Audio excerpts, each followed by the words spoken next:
Naam, kama unafahamu kwamba siku ya Jumapili klabu ya soka ya Yanga Dar es Salaam Young Africans wanakwenda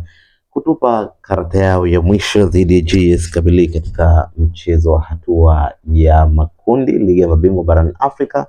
ambapo Young Africans mpaka hivi sasa wamebakiza mchezo mmoja tu, na mchezo ambao unakwenda kutamatisha hatua hiyo, na lolote linaweza likatokea kati ya mawili: Young Africans kwenda katika hatua ya robo finali ama Young Africans kubaki katika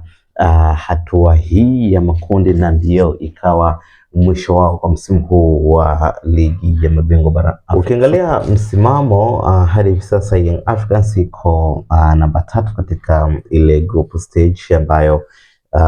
Al Ahly ikiwa inaongoza kwa alama 9 ikifuatiwa na AS FAR Rabat ambayo ina alama 8 na Young Africans wakiwa na alama 5, na mwishoni kabisa JS Kabylie ikiwa na buruza mkia akiwa na alama zake 3. Sasa kitu ambacho pengine kinatoa matumaini wastani kwa Young Africans ni kwamba endapo Yanga akishinda zaidi ya goli mbili,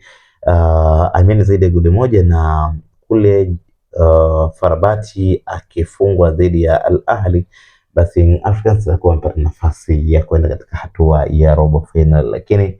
matokeo yakiwa vinginevyo, basi itakuwa ndio mwisho wa Dar es Salaam Young Africans kwa msimu huu wa 25-26 katika ligi ya mabingwa barani Afrika, ambapo tuliona Yanga wakiwa wanajitutumua kweli kweli, lakini isivyo bahati ndio hivyo tena. Pengine ikawa ndio mwisho wa hatua waliofikia kwa msimu huu. Lakini sasa kitu ambacho nataka nikwambie ni kwamba rais wa klabu ya soka ya Yanga Engineer Hersi Said ni mmoja kati ya wanamichezo ambao wanafahamu figisu za kimichezo kwa Afrika, lakini pia amekuwa ni mtu ambaye kwa sasa anatengeneza figa kubwa sana katika upande wa shirikisho la soka barani Afrika. Kama tunafahamu kwamba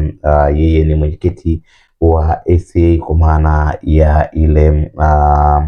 ya vilabu vyote barani Afrika. Kwa hiyo inavyosemekana tayari yuko katika